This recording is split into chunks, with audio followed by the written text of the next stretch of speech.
at me, but tomorrow my sons and daughters will come. This message still motivates students and teachers to push forward. With strong leadership, community support, and new developments on the way, Kondomagundo Memorial High School is shaping a brighter future for students of Wandi and the surrounding communities. There will be no motion for a vote of no confidence until 2027.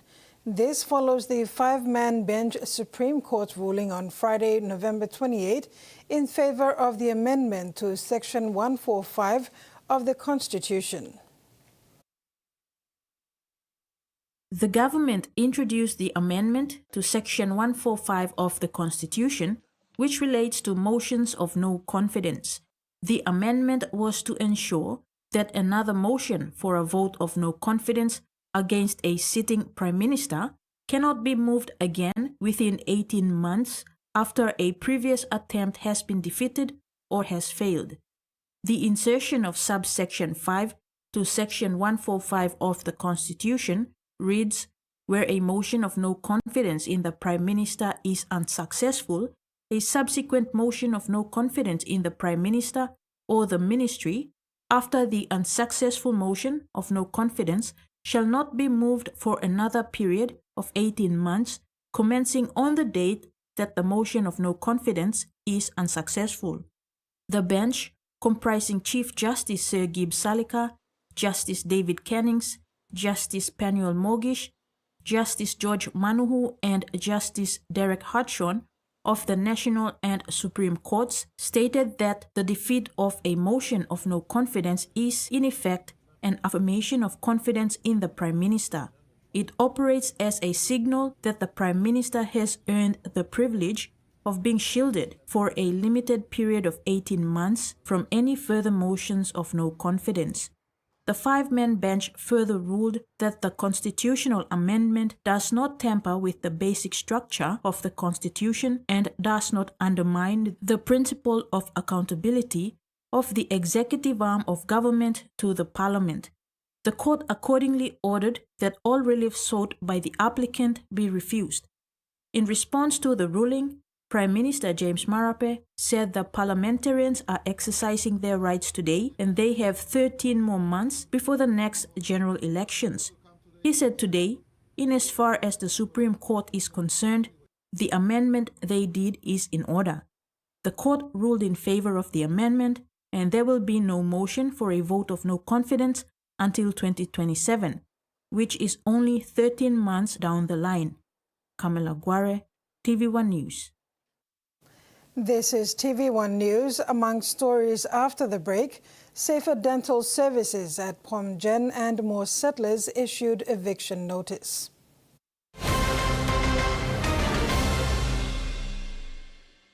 For too long, banking has felt out of reach for many. But now, BSP's One-Took Wallet is here to change that. Send and receive money, pay bills, and top up. It's your money, wherever, whenever. Because at BSP, we are committed to improving how our customers connect to our One-Talks, to our family, to the ones we love. BSP's One-Took Wallet. Money made easy. Dial *131# for everyone. Hiya, Mama. You wait then, but me add him special flavor. Put in more flavor, put in more taste. Add your kakaro, get up and big smile on face. Time cook him chicken, a great kumutu. Sip, sip, na mumu, yes, magic on you. Maggi, the taste PNG loves. Long year 2024, 7 pa baby i-born one time HIV. HIV ikin go long baby long triple rot. Time bel mama ikat HIV, long time long karing baby, na time baby isusu. Tasol yumi can help him bel mama, long lookout him baby inside long bell. Go quick time long bell mama clinic, na kisim antenatal check. Time yumi pan him sick HIV ariap, o time bell mama i-positive pinis, early treatment ikin save him baby. Give him baby healthy start long life. Stop him spread long sick HIV igo long baby. This lutok sawe ikam long National AIDS Council Secretariat.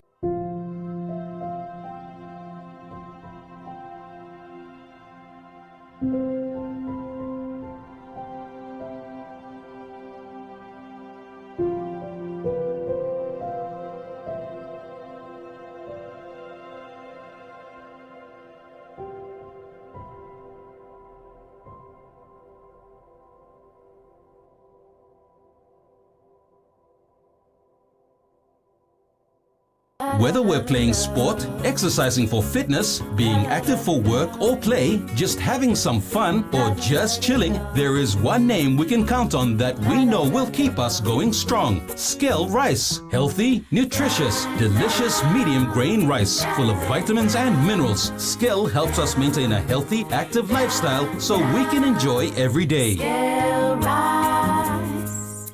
Skell life.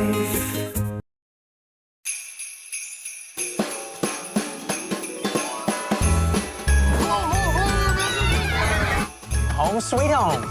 You don't do anything for Christmas? Well, I have no one to celebrate it with. So you're just like me then? You know you can tell me your name, right? Yeah, I could. I don't want to. I think she said she's not interested. I don't like him either.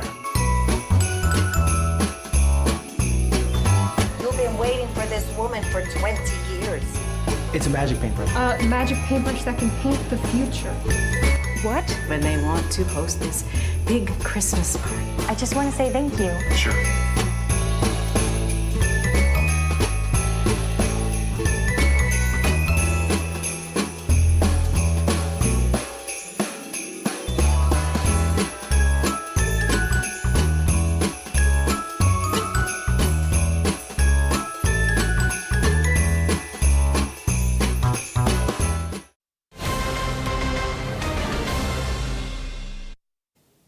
Welcome back. Over 200 West Papuan settlers residing at the Red Hills back road of Gerahu are calling for relief assistance after their homes were destroyed in an eviction exercise last Friday, November 28. These settlers, most of whom are Papua New Guinea citizens, settled on the land portion 1571 in 2011 through an arrangement with the NCD Governor Pors Pakop.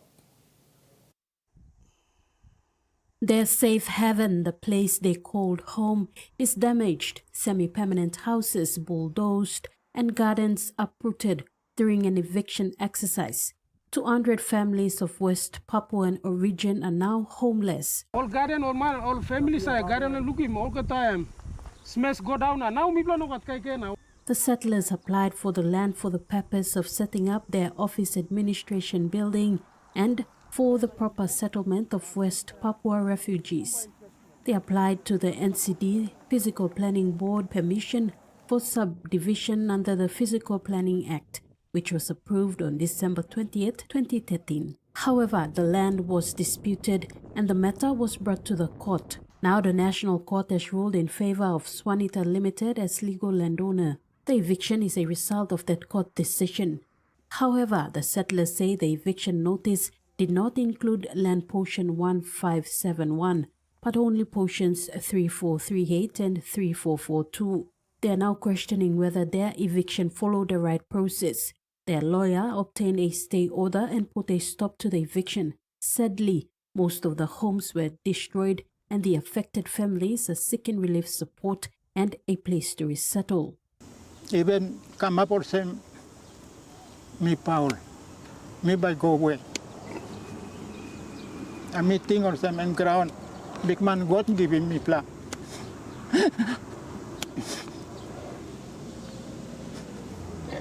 Me feel him heart blow me broke by this online blow me making this kind passing. You know, passing blow online blow you Melanesian. Blow me blow West Papuan and Papua New Guinean and then we are Melanesian brother and sister, whatever. So, always say me stop lompaga. Only walking green road, I no get compensation. All the same house problem. Without only come now, consulting me plan. Papua New Guinea and West Papua. No, only just exploitation. Bagarap mi pla kisim finish. Tupla day. Now mi pla sleep outside as well. Mi pla tight mosquito net. You can be and you kisim short photo na you can look him our man stop long. Mi pla no sleep lo house. Mi pla sleep lo ground. Mi pla no gat one plus shelter na mi pla stop also. So sampla something mi pla apilo government to sampla something one of something mi pla facing longam so all can survey na one of situation mi pla igat longam please blue lo this last site. Now mi pla kisim bagaran. Tracy Pa, TVWAN News. A group of illegal settlers residing at Siraka, just on the fringes of Gerho Stage 7 in Port Moresby, have been issued a 7-day eviction notice. Central Provincial Police Commander Joseph Saleh said customary landowners from Baruni in the Central Province have demanded the settlers move off the land immediately. According to the police, the Siraka land is a traditional land belonging to the Baruni people of Central Province. Central Provincial Police Commander Joseph Saleh said landowners were surprised to see structures going up without their knowledge and so approached the settlers to get answers to why they were living there. PPC Saleh said settlers told the landowners that a man had allowed them to move onto the land and set up house. They also said the man told them that he owned the land they are living on. Legally selling the land is committed a crime. They are charged.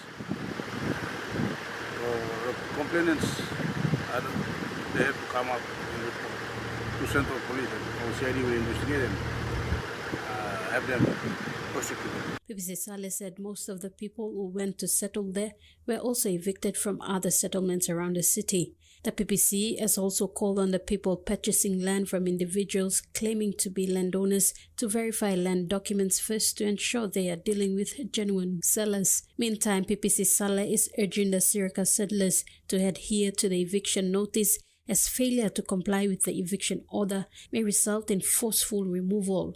Tracy Pa, TVWAN News.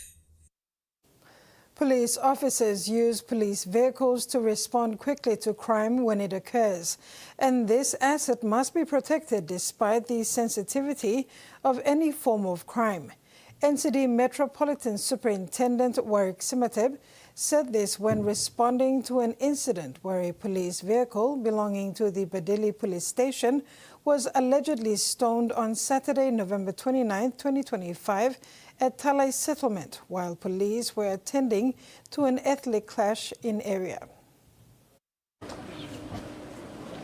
Badili police responded to a fight at Talai Settlement in Port Moresby. Unfortunately, their vehicle was damaged when members of the community allegedly damaged the vehicle by stoning it. According to police, the fight at Talai Settlement resulted in attacks against traveling public also. When police responded, they were attacked too. NCD Metropolitan Superintendent Warwick Simateb said police vehicles are an important asset and must be protected and respected by the public. Simateb confirmed that within the last week, 2 police vehicles had been stoned. The first was at Manu Otopot. He said the actions of those involved was uncalled for and they must face the consequences because police use these resources to serve the community. Simateb said NCD Task Force Commander Inspector Jack Wissel, along with Badili Police Station Commander Chief Sergeant Abel Moon, raised awareness on the incident. They urged the community to identify suspects and bring them to police. Matsub Simateb added that most fights that occur on the weekends are alcohol-related. Tracy Pa, TVWAN News. The Port Moresby General Hospital Dental Clinic has received a major upgrade through a 30,000 kina renovation of its sterilization room, funded by the Bank of South Pacific. The 4-week project aims to improve infection control and patient safety. The Bank of South Pacific today handed over a fully refurbished sterilization room to the Port Moresby General Hospital Dental Clinic, strengthening dental safety and hygiene standards. The project, valued at 30,000 kina, took 4 weeks to complete and included full renovations to ensure the clinic meets proper sterilization and infection control standards for all dental equipment. Today we are proud to hand over a worthy community project. The renovation of the sterilization room were at the Port Moresby General Hospital Dental Clinic. Projects like this, along with other support and continue to provide, demonstrate BSP's commitment not only to being the best financial service provider, but also to ensuring that our customers and stakeholders are supported from the community level up. BSP says the investment is part of its nationwide community projects program, delivered by branches and business units across PNG and the Pacific. These initiatives focus on improving education, health, sports, and environmental sustainability, key areas that BSP believes help build stronger communities. We kindly appeal to the Port Moresby General Hospital Dental Clinic team and the community to look after these facilities, as they will continue to benefit everyone in the long run. I also take this opportunity to thank Port Moresby General Hospital, its board members and staff for giving us the opportunity to come into your community to deliver this valuable project. PMGH Deputy Director Medical Services, Dr. Philip Golpak, acknowledged the bank's contribution in several major improvements at the hospital over the years. This support is commendable and ensuring clinical services are maintained for the people within National Capital District and its peripheries. The sterilization process within the hospital settings are crucial component of patient care. A complete and standard process prevents the transmission of infectious disease, protecting both the staff and the patients. Hospital staff say the renovated 30,000 kina sterilization room will make dental care safer, more efficient, and better equipped to serve the increasing number of patients. Dental coordinator of the Port Moresby General Hospital Dental Clinic, Dr. Naomi Asing, says the newly renovated sterilization room will greatly improve patient safety and infection control. She explained the importance of the upgrade. Basically, the renovation part of it was done in 2015, the first renovation, but with the current transition plans and the changes of the hospital to being the specialist referral hospital status, we have to do a bit of renovations here to ensure that all of these changes are captured in the plans. So with that, we've renovated the dental sterilization unit to ensure meeting the standards, international standards, where the process flow of the contaminated or soiled instruments pass through a process where it doesn't contaminate or disinfect the clean instruments and environment. So we follow the disinfection process to the complete packing, sterilization of it, and then the storage of clean, sterilized instrument for distribution out to the clinics. And now let's take a look at the finance news. The kina closed lower at 0.2362 US dollars in the interbank market. At Bank South Pacific, our kina was buying 0.2287 US dollars, 0.3473 Australian dollars, 0.1892 euro and 35.47 Japanese yen. Looking at commodity prices at New York close, all closed higher except palm oil, which closed the day unchanged. And on the stock market, the Dow Jones closed higher, the ASX closed lower, and all ordinaries closed lower as well. TV1 News continues when we return. Stay with us.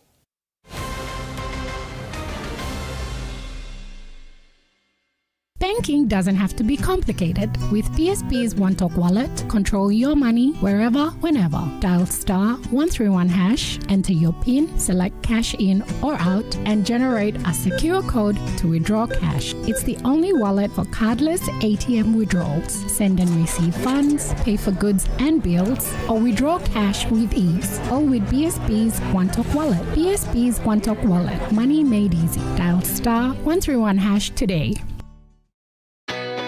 A true champion is measured by their courage, their determination, and their passion to never give up and to always keep trying.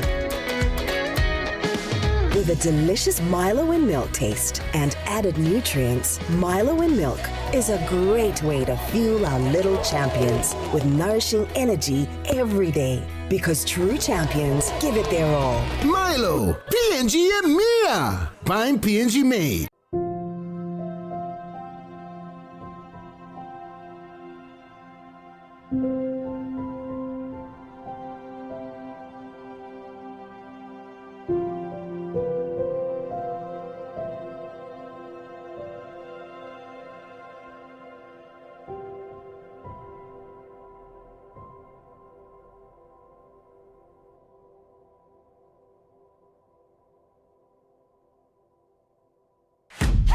P&G's favorite soft drink now in bottles.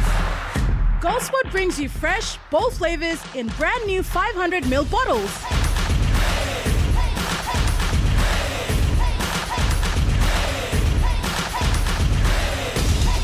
Taste the rainbow. More freshness, more flavor, more fun. Lime, orange, raspberry, and pineapple. Proudly made in P&G. Proudly Goldspot.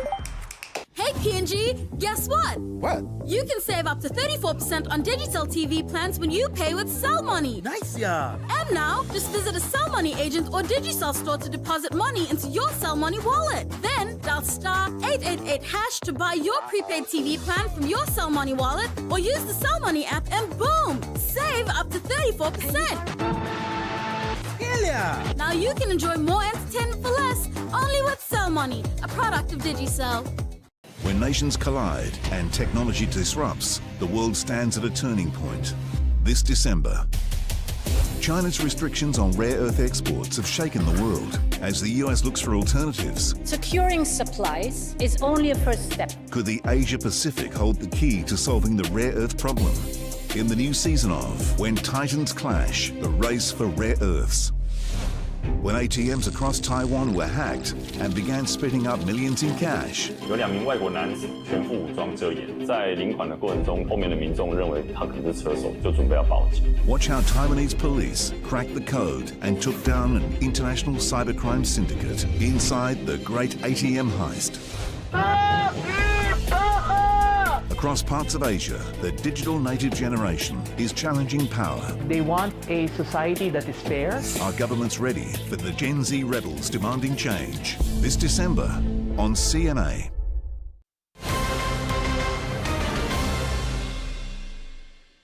Thanks for staying with us. Port Moresby burst into colour today as the Miss Bird of Paradise P&G pageant held its float parade and Miss Traditional judging. The event not only showcased cultural pride but also plays a growing role in promoting Papua New Guinea as a tourism destination. From sunrise at Ella Beach, floats representing PNG's provinces lined up, each decorated with colors, carvings, and cultural designs. The Miss Bird of Paradise PNG pageant continues to grow as one of the country's key cultural events, supported by the Tourism Promotion Authority to help promote PNG's identity at home and abroad. The parade moved around before arriving at Murray Barracks for the float judging and Miss Traditional program, one of the most important categories celebrating PNG's 1,000 plus cultural groups. Each float carried 5 dances and featured traditional symbolism connecting contestants back to their provinces. Many designs included references to the Reggiana Bird of Paradise, the national emblem that inspired the name of the pageant and symbolizes PNG's cultural pride. I am so honored to welcome you all to officially begin our second judging category, the Float Parade, where we will be choosing our Miss Traditional. Our float parade started this morning at Ella Beach and we are ending off here at the Murray Barracks. It's a presentation ready for you all. The Miss Traditional category limits performances to 5 minutes, allowing contestants to give a powerful snapshot of their heritage. Organizers say the pageant helps young PNG women become cultural ambassadors and supports the country's tourism promotion efforts. With Pageant Week continuing until December 2nd, organizers say the excitement is only beginning. More cultural presentations are expected as contestants compete for the title of Miss Bird of Paradise PNG 2025. Port Moresby National School of Excellence played host to students from schools around the city, partners and stakeholders in the fight against HIV and AIDS today. All came together to raise awareness against the pandemic under the national theme Rise Above the Challenge to End HIV and AIDS. The meet put perspective on HIV and AIDS as the new pandemic, with people between 15 and 25 as the age group most affected. With the global theme Overcoming Disruptions, Transforming the AIDS Response, and the national theme Rise Above the Challenge to End HIV and AIDS, the event was aimed at empowering the youth communities and members of the general public in strengthening even more the fight against HIV and AIDS in the country. Acting Secretary for the National AIDS Council Secretariat, Victor Isa, emphasized on the HIV status in PNG, stating that HIV is a new pandemic that is affecting the youths aged 15 to 25, who have the highest number of new recorded cases. Mr. Isa highlighted current HIV statistics, saying between 2024 and 2025, there were 120,000 people living with HIV, with 11,000 new infections and 3,400 AIDS-related deaths. My dear teachers, students, and those gathered here today on Wellness Day, I believe we are well informed to make better decisions and choose the right options to end HIV/AIDS. Thank you. The event also signified the importance of taking prevention measures and how individuals can protect themselves from contracting HIV. Participants shared their experiences and highlighted the importance of being faithful to the antiretroviral therapy treatment. HIV and AIDS advocate Joe Miro is as old as the country itself. The 50-year-old who shares his birthday with PNG's Independence Day has been living with the virus for 20 years. He remains sharp and actively works in the HIV and AIDS advocacy space because he has been faithful to the ART treatment.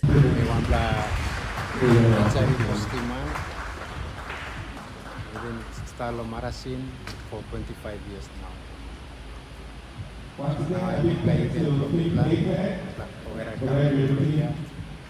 Commemorating, celebrating World AIDS Day that now plenty of friends pass away, plenty of style of marasin, sampla lokal marasin staff by staff. Marasin by Lucy Life. World AIDS Day has highlighted and signified the ongoing commitment to ending HIV stigma and discrimination in PNG, ending the increase of HIV infection rates, and promoting health and education across schools. Wedfindai, TV1 News. Minister for Health, HIV and AIDS and member for Pomio Elias Kapavora today officiated the launching of the Triple Elimination Strategy 2024 to 2028 at the Port Moresby General Hospital, a roadmap aligned to the World's AIDS Day global theme Overcoming Disruptions, Transforming the AIDS Response, and the national theme Rise Above the Challenge to End HIV and AIDS. The National Health Department aims to eliminate the spread of HIV, syphilis, and hepatitis B.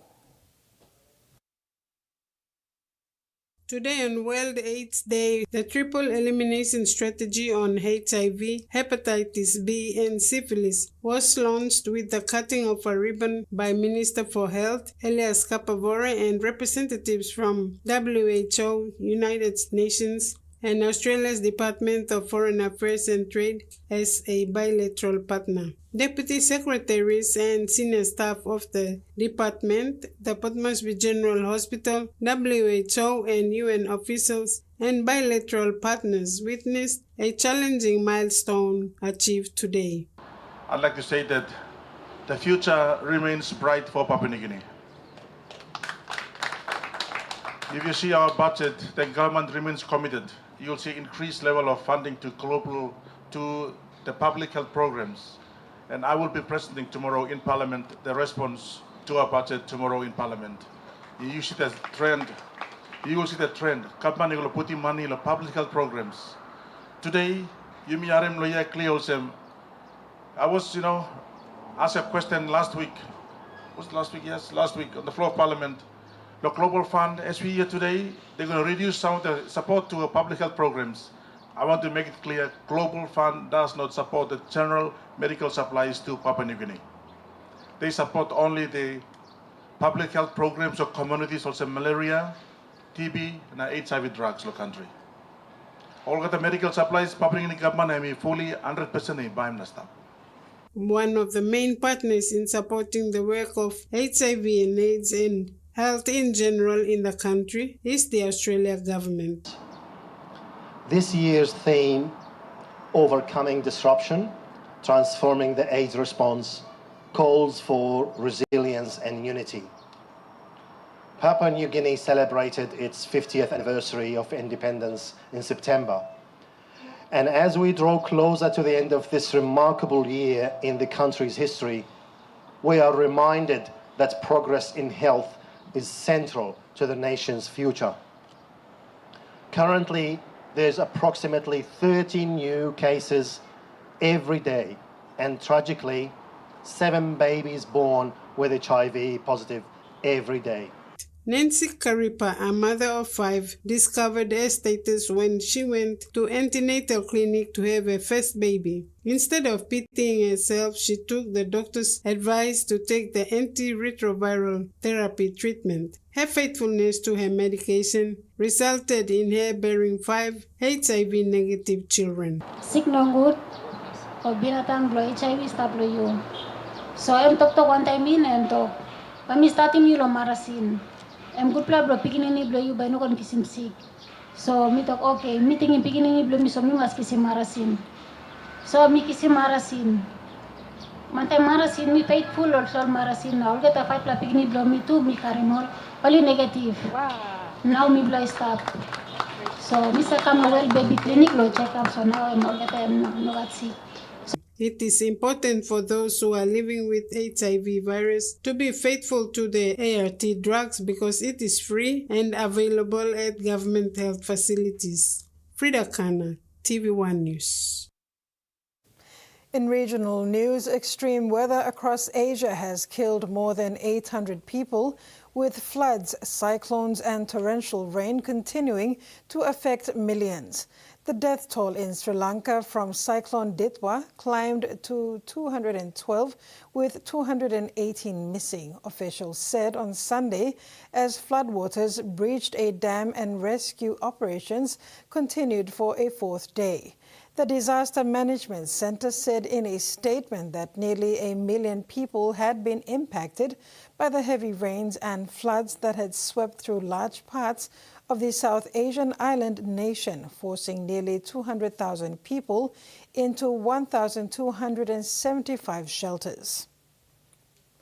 South Australians who've experienced domestic and family and sexual violence are being asked to help the state government to reform the sector. 3 months after a royal commission made more than 130 recommendations, the government is yet to formally accept the majority of them. Hayley Brown left a 10-year relationship with a man prone to alcohol-fuelled violence feeling vulnerable. My self-esteem was extremely low. I didn't trust myself and I felt like my judgment was out. So I looked to services, authorities. She then entered a second emotionally abusive relationship and says services and authorities failed to support her. My perpetrator had actually even told a doctor at one of our public hospitals that he was exhibiting harm, and no service followed up. Both perpetrators have been convicted. Ms Brown also faced charges, but they were later withdrawn. Ms Brown shared her story with South Australia's Royal Commission into Domestic, Family and Sexual Violence. That's always best if you listen. She's now one of the first victim survivors to join a lived experience network, tasked with advising the government on how it can better prevent and respond to violence. We are deeply committed to listening to and acting on the voices of survivors. They know what needs to change. Advocates hope more people will join. We know that we can't get the reform process right in our domestic, family and sexual violence services system if we don't listen really carefully to people who have lived experience. Establishing the network was one of 7 Royal Commission recommendations that the government agreed to implement when the findings were handed down in August. The government is expected to respond to the remaining 129 recommendations by the end of the year.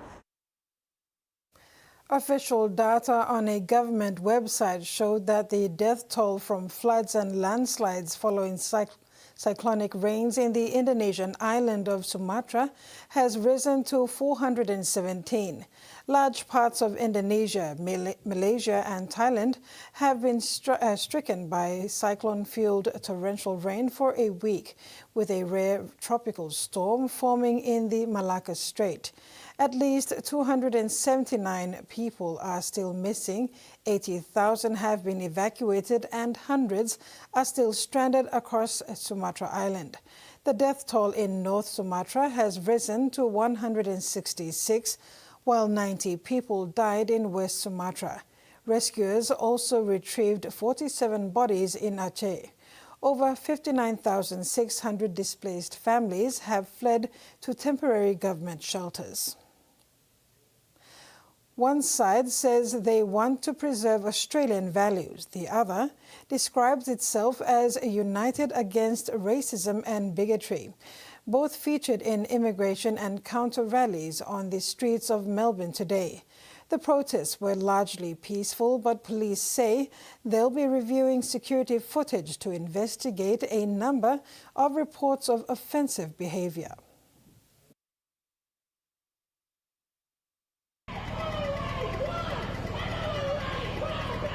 Two groups from opposing sides of the immigration debate. All determined to make their voices heard. I think we should have immigration to a limited degree, not the massive immigration we have now, which is stretching our resources. We are not racist, we do not mind immigrants, but we do not want our country overtaken. One Nation leader, Pauline Hanson, taking aim at the Victorian government. It breaks my heart to see the division that is happening, the division especially that is happening in this state. We love you, Pauline. Protesters at the counter rally saying they stood for women, migrants and trans people. We know who we are. We are the side that stands against racism. They do not want Indigenous rights. They oppose migrants and refugees. Police have not left anything to chance, with a heavy presence throughout the city, including mounted police and the riot squad, working to keep the Put Australia First protest and counter-protesters apart. The rallies were largely peaceful, despite some minor scuffles at both events, with protesters at the counter-rally appearing to burn an effigy of a police officer. Today's rallies coming as wide-ranging new powers for police come into effect. Police say there was just one arrest and no injuries. You're watching TV1 News. Sports is next. Stay tuned.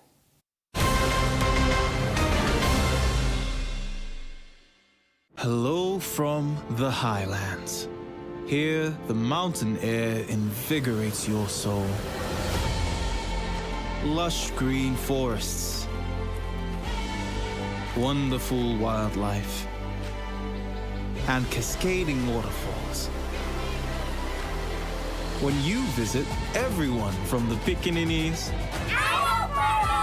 to the aunties and the boo-boos are always happy to welcome you into the comfort and safety of world-class hotels and guest lodges. Amazing adventures, warm hospitality, rich culture, and friendly people that just can't wait to say, there's fly, play, and stay packages to suit your budget. See how we can get to know each other at papuaNewGuinea.travel.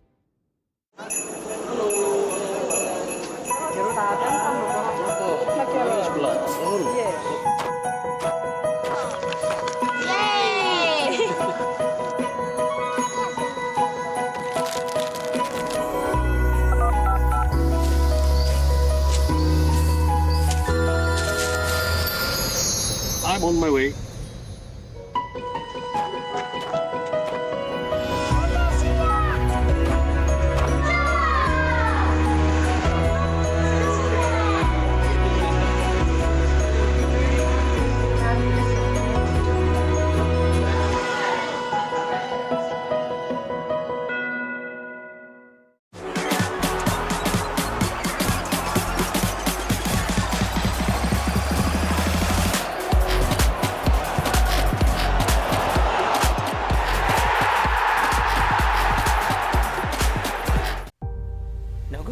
Go on. Take care. Be careful out there. Careful, okay? Yes, I will. I'm worried your brother Dangal might go straight here from jail. Your father is home and I just found out that David is also here.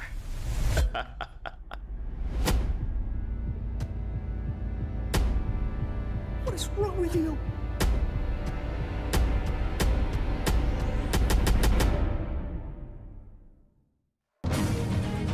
It's not just a sport, it's a way of life. Really good with ball in hand and will score under the post. Charging down the field, shot by Maka. How about that for defending? McCarthy Black takes them all on the outside and he's gotten away initially. And now Faith Nathan slices between the New Zealand defenders. And they're almost the way they are, Fiji.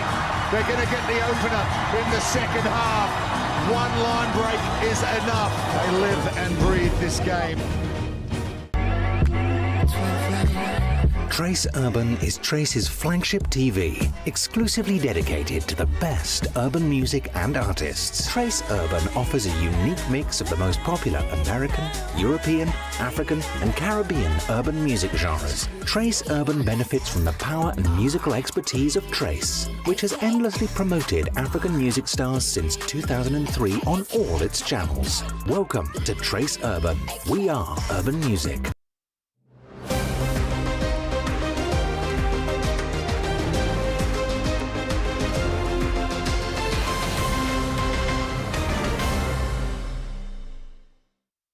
Welcome back. Ballymore celebrated a major milestone, the first ever Kicks for Western tournament hosted at the Roy Biama Ballymore Academy. 4 energetic teams took to the field, surrounded by fun games, information booths and community activities that brought together families. The event blended sport and education, using football as a tool to raise awareness and promote healthy lifestyles. Organizers acknowledged partners, KTF and SDP, whose ongoing work continues to strengthen education, health and community engagement across Western Province. Delivered through the Australian government's Team Up program, the tournament showcased Ballymore's strong spirit, proving that sport can unite communities and support important health messages.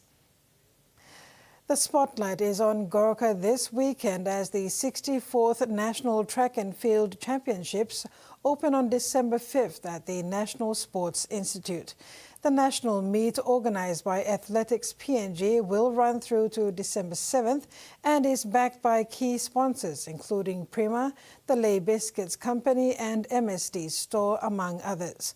Over 300 athletes from across the country are expected to compete, representing provinces from New Ireland to East New Britain, Manus, Morbe, Chimbu and the Highlands, as well as club and school teams from Port Moresby. One athlete to watch is 15-year-old rising star Nathan Kawana. His recent strong 400-meter times have put him on track to challenge older competitors.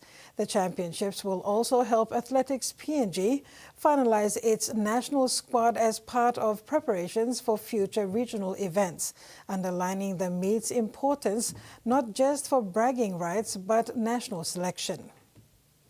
And finally, New Zealand has swept the Dubai round of the Sevens World Series, with the Black Ferns Sevens and All Black Sevens beating Australia in their respective finals.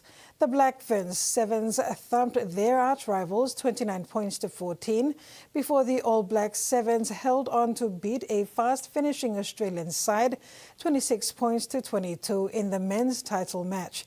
It's the All Black Sevens' first title since Singapore in 2024. They failed to win a single title last season. The win in Dubai ended their title drought. The Black Ferns Sevens gained some revenge over Australia after losing to them in last season's Dubai final. It's the New Zealand women's first Dubai title since 2019. And that ends the sports segment. Now for the weather forecast.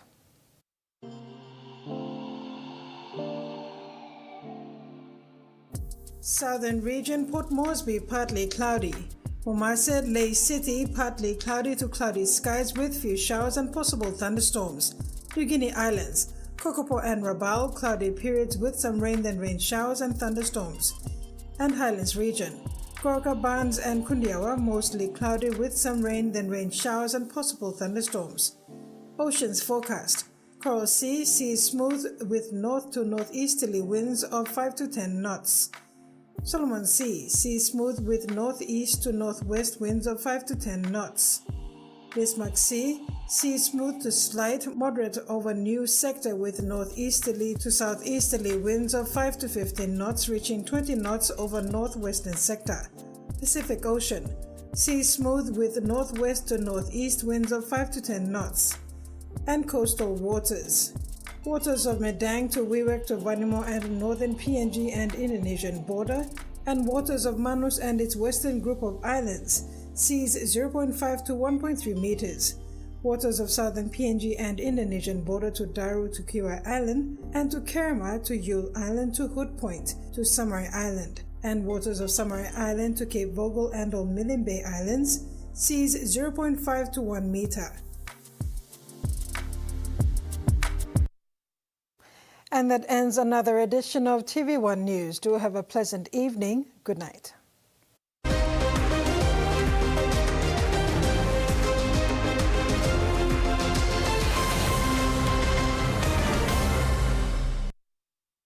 The TV1 News was proudly brought to you by